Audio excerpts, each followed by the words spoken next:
Halo semuanya. Masuk gak? Oh salah, yang ini. Halo, gue Puspita Mayangsari. Kemarin gue bawa bokap untuk perawatan implan dan banyak sebenarnya jatuhnya sih full mouth rehab. Dan gue sendiri hari ini juga bakalan di OD. So wish me luck.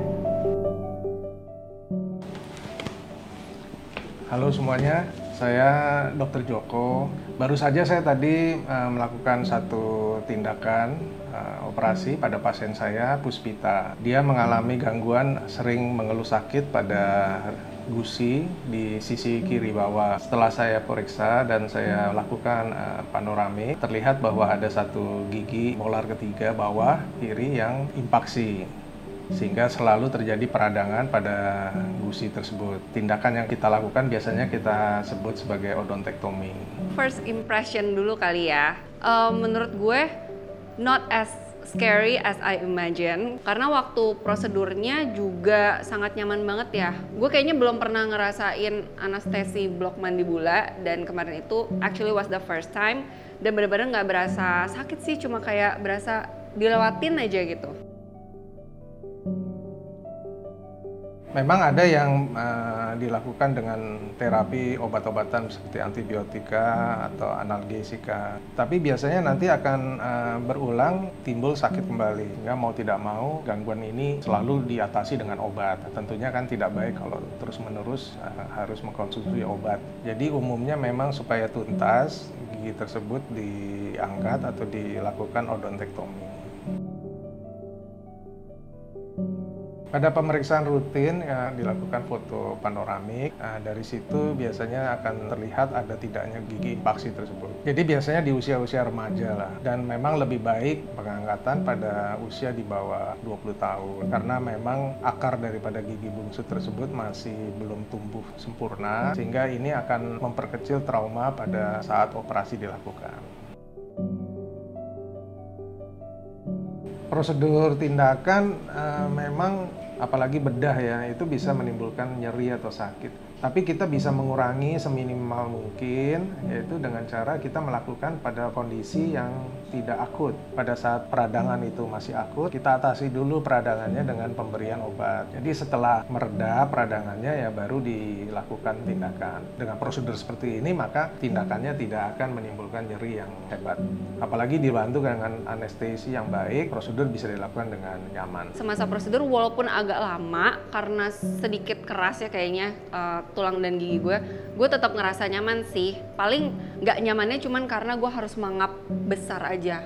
Tapi ternyata kalau setelah gue lihat videonya tuh kurang lebih prosedurnya dari A sampai Z tuh 30 menit aja sih. Cuma pas prosedur gue merasa agak kayak lama, tapi ternyata nggak sampai selama-lama itu juga.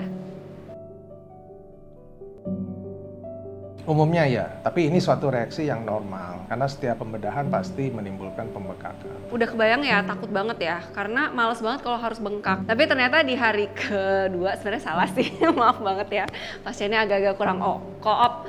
Gue udah bisa olahraga, walaupun nggak terlalu berat, tapi udah terasa nyaman banget lah, nggak ada bengkak yang sampai mengganggu. Soalnya teman gue nanya, kok lu bisa sih operasi terus besokannya langsung olahraga nggak bengkak? Itu sebenarnya balik lagi juga tergantung sama respon tubuh orangnya juga ya, tapi juga tergantung sama operator dan juga teknologi kan. Makanya kalau misalnya gue udah ngerasain nih di sini memang dokternya juga profesional dan udah berpengalaman, plus juga ada teknologi laser yang membantu untuk mempercepat penyembuhan, jadi ya akan hasilnya juga lebih bagus daripada yang tidak ada teknologi laser kayak gitu.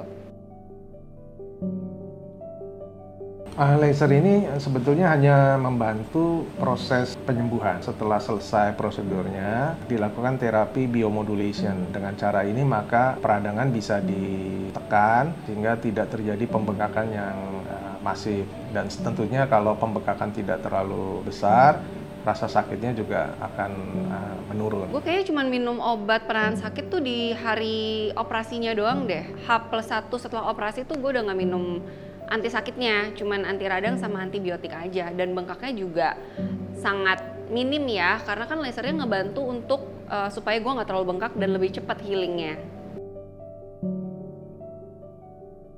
Terapi laser itu membuat pembuluh darah atau aliran darah itu menjadi lebih lancar, yang mengakibatkan makanya inflamasi itu bisa berlalu dengan lebih cepat. Jadi secara biologis terjadi peredaran darah yang lebih baik.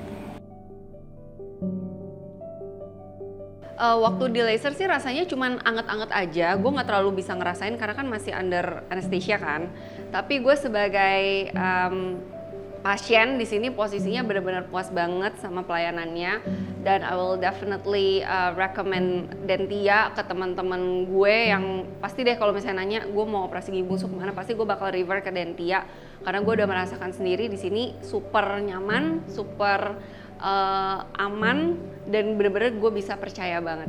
By the way, kalau kalian misalnya penasaran sama prosedurnya, gue udah ada di YouTube bener-bener full close up sampai giginya tuh diungkit keluar. Kalau kalian penasaran, pengen lihat bener-bener dari awal sampai akhir gimana, kalian bisa cek YouTube channel gue, Puspita Mayangsari. Dan I wanna say thank you so much juga buat Dr. Joko, buat Nadia, buat Dentia, dan all of the teams. Thank you so much karena akhirnya gue berani juga ambil gigi bungsu yang kanan, tinggal sisa yang satu lagi yang kiri. Thank you so much.